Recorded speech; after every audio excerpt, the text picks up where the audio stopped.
Hi, இன்றைக்கி பார்த்திங்கன்னா Sunday vlog தான் பார்க்கலாம். நான் காலையிலேயே எழுந்து லேட்டாக தான் எழுந்தோம். சப்பாத்தி மாவு பிசைஞ்சு வச்சிடலாம். சப்பாத்தி பூரி கேட்டான் தம்பி. பூரி சுட்டுட்டு உருளைக்கிழங்கு தொக்கும் சைட் பை செஞ்சிடலாம். பூரிக்கு மாவு பிசைஞ்சிட்ருக்கேன்.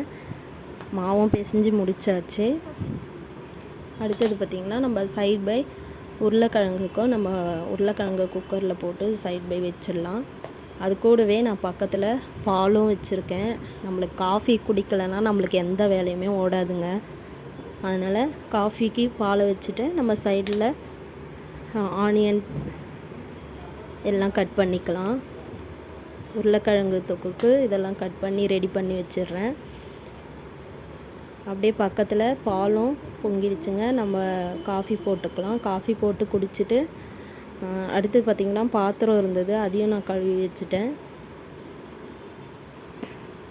பாத்திரம் எல்லாத்தையும் கழுவிட்டு நம்ம அந்த இடத்தையும் வந்து க்ளீன் பண்ணி வச்சுட்டோம்.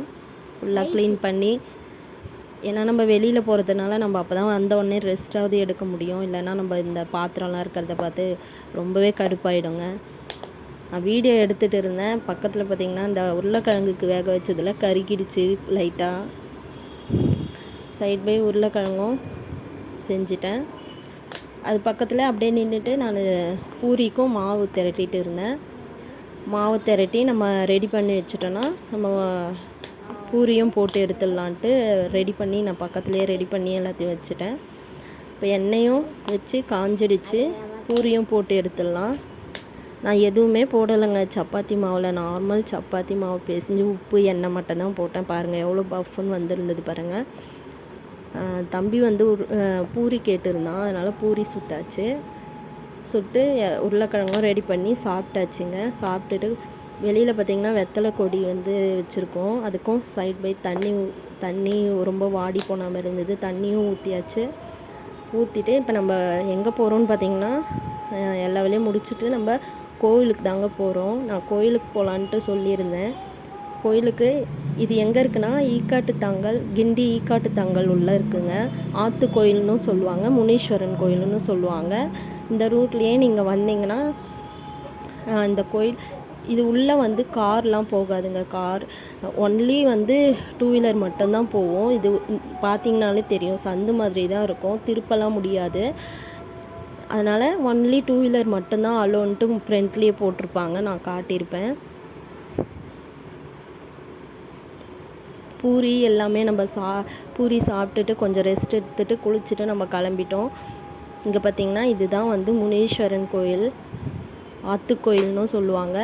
பைக் இங்கே நிறுத்திட்டு நம்ம உள்ளே வந்து ஸ்லிப்பர்லாம் இங்கே விட்டுட்டு உள்ளே போய்க்கலாம். நாங்கள் போன டைம் பார்த்திங்கன்னா 3:30 அந்தமாரி போனோம். கோவில் வந்து திறக்கலை. ஆனால் இங்கே இவனுக்கு எப்பயுமே இங்கே பொம்மை, எங்கே போனாலும் பொம்மை தாங்க. கோயில் பார்த்திங்கன்னா அது முனீஸ்வரனுக்கு எதிர்த்த மாதிரி வாகனம், அவரோட வாகனம் தான் அது.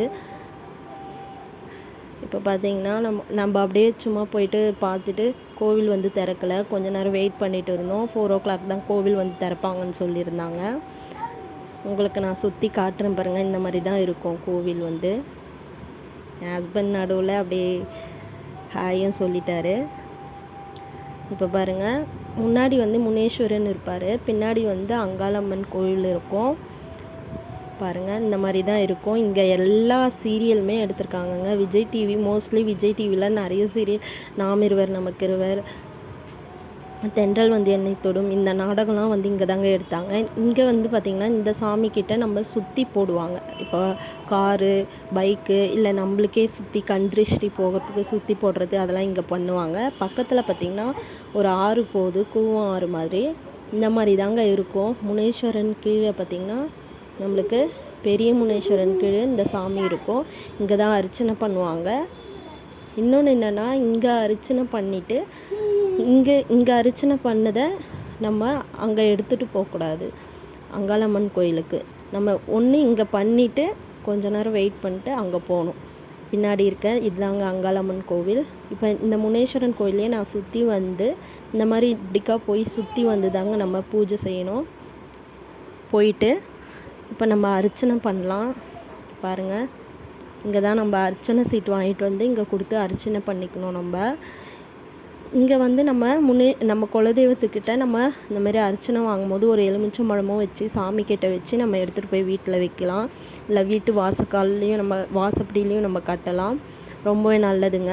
இங்கே பார்த்திங்கன்னா உள்ளே எங்களுக்கு கேமராவே எடுக்க விடலை, அதனால் எடுக்க முடியல ரொம்ப. இதாங்க இந்த கோவில். லாஸ்ட்டாக நம்ம கிளம்பிட்டோம். வரும்போது நான் காஃபி கேட்டிருந்தேன். சாரும் வந்து என் ஹஸ்பண்டும் வாங்கியிருந்தார். அதை என் பையன் குடிச்சிட்டான். லாஸ்ட்டாக குடிச்சிட்டு நம்ம கிளம்பிட்டோம். பிடிச்சிருந்தா லைக் பண்ணுங்கள்.